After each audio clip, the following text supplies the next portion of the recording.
Welcome to my channel. Today I'm talking about mindless manifesting. So that is manifesting knowing that the mind really has no part to play apart from to instruct your higher self. Once we bring the mind into it, I'll tell you what the mind does. The mind likes to control, it's just what it does. So try to see the mind, to get on with this a bit better, as something separate. Like, it's not you as such, it's a part of you, but it's not you. You are not your mind, and that's it. It will want to control, so it will try to find you rational reasons for things. So let's say you're wanting to manifest something and you haven't seen a sign of it, or you've seen signs and you haven't seen it. Your mind will then get involved and say, yeah, but this and but that, and try to give you all of the reasons why this isn't showing up in your life. And that is not going to help you, because that is going to change you energetically if you listen to it. So if you engage with it, then you are kind of inflating that energy, and that energy is becoming part of you then, and the energy that you're putting out there is what you're getting back. So what we want to do is stop engaging with the rational mind with this, because it really, like I said, has no part to play. So what's the best way to do that is to understand, look, my rational mind, so my mind has not got me anywhere so far. It hasn't managed to solve this for me. It has not managed to bring this into my life, because it will tick over and over and try to find another way. Well, maybe you should just try this. Maybe if I try this, maybe if I try that. But the thing is, if it hasn't worked for you so far, it's not going to. It's not going to suddenly miraculously find you that one amazing thing that's going to bring this to you. The only reason that you are holding it off is because you're allowing your mind to get in the way, and you're allowing it, so you're engaging with it. And like I said, you're building that feeling. So when you build that feeling, that's just building an energy. So you're building that around it. So you are on one hand manifesting, which is kind of crazy, isn't it? And out of the realms of what we've ever been taught. And on the other hand, you're rationalizing. So you can't kind of have it both ways. So you have to decide that this stuff isn't rational, it isn't logical. So therefore, why would the mind have a decent part to play in this? It wouldn't. So you have to, one, stop engaging. So decide that, yeah, that's right, my mind has not helped me so far, so I need to try another way. So I'm going to stop engaging with it. So it is still going to chatter, it's going to, because that is what it's going to do. But as soon as you find yourself engaging with it and kind of talking back to it, you're not really, you're just building that, you're having that conversation in your head and you're feeling it, then you stop and you think, no part to play. Whatever phrase you use, you can choose the switch word. So any word, I used to use the word Jessica because I used to love the old, well I still do love the old reruns of Murder, She Wrote, and I just found that a really good word to say. So I would say Jessica. And that, I just chose that word. It could be any word at all.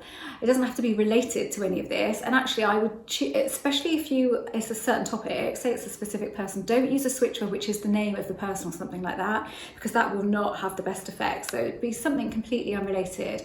Any random word will do, or a phrase. So that stops you and it just reminds you to come out of that. So you keep coming out of it, until eventually, I would say my rational mind still pipes in there sometimes, but I do not give it any attention. I do not engage with it. And I would say 80% of the time, it doesn't even come into it. It doesn't bother me, but sometimes it does. Again, I don't use a switch word anymore because I don't need to, but I do not engage with it, and I do not build that energy of the rational, because if I start telling myself rationally this or rationally that, then I'm sort of almost putting magic into play and then trying to find a reason why it's not coming. It just doesn't make any sense.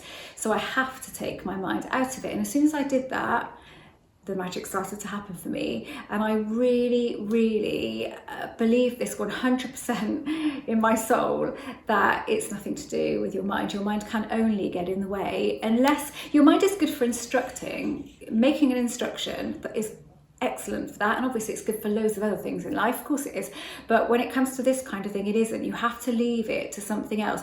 And if you say leaving it to your higher self, then you know that it's not being taken away from you. You're not giving it over to the universe, giving it over to God, or giving it over to something else. It's still within you. It's always been within you, but you are not messing up the process by bringing in something that isn't part of this.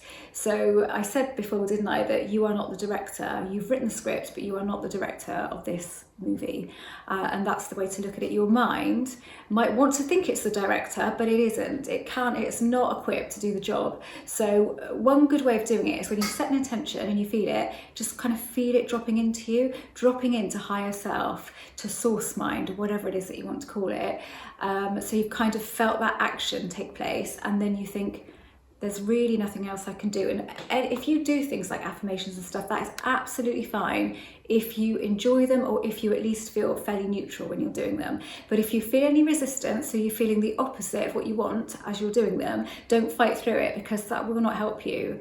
It just won't. All it will do is build up that opposite feeling. So try and stay away from it. But just know, I think the key thing to get from this video is to know that the mind has nothing to do with your manifestations. Things that come into your life, they've had absolutely nothing to do with your logical mind. It's this higher part of us, this magical part of us, this part that we don't understand. We have to leave it to that, and that's when things show up quicker. And it's just really good to practice.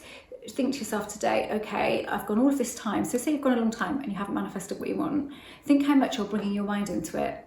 That's the key here. How much am I bringing my mind into this? Oh, okay, that could possibly be why. There will be why, because the mind always tries to, it's trying to protect you. It's a protection mechanism, really. And there will only ever be one reason that you haven't manifested, and that's because of how you're feeling, because how you are energetically. And you help keep those energies in place, which are kind of not in line with what you want, by bringing your mind into things. So it's your mind that helps to keep that I'm not going to call it negative, but it's an energy that's out of whack with what it is that you want. So if you start practicing dropping your mind from it, you will find that energetically you change. That's that. I'm not going to say anything more on the subject. I'm an author. My books are listed below.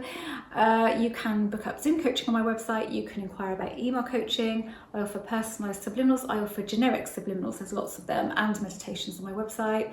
And you can also join as a member on my website, which you either pay £10 a month for various different things, or you can join for free, and you will find that you get access to a lot of the modules in there for free and to the Members Hub. My son Harrison has a channel that is listed below, and I do a podcast with him once a week. And that, I think, is that. Oh, I did mention a few channels on my community post when I got to 5,000 subscribers. So I'm just going to go over those again now. Sadie Soul. I really love Sadie, she's brilliant, but talking about kind of feelings and relationships and that kind of thing, although she does not do coaching for a specific person manifestation, because she's kind of a bit disillusioned with that, but she's still really great about talking about how different types of relationships will affect you and your feelings and how you think about yourself, all of that stuff, self-concept stuff. Live from the End with Joey. Joey's really great. He's got a really great personality and he comes across really well. I think most of his videos are shorts these days, but I think that's good because gives a really punchy, on-point message. So I really like that channel. Obviously Harrison Ellis, because that's my son. Obviously I think he's great. And pop along and have a look at his channel. And also the Law of Attraction lady. She made a comment on one of my videos way back, and I looked at her channel and I like it because it's like discussion based kind of thing. I think it's a really nice little channel. And also I did look at her website, and she's got a video on there of when she was on an English TV show back in the day, and she's being interviewed there. She's talking about whatever it is that they're doing. I think it was like a sort of an apprentice kind of thing, that sort of thing, like The Apprentice. I don't ever think it went anywhere actually, the show, but she just came across as so lovely and so sweet. So yeah, definitely check her channel out for more of a kind of discussion based thing. That is that.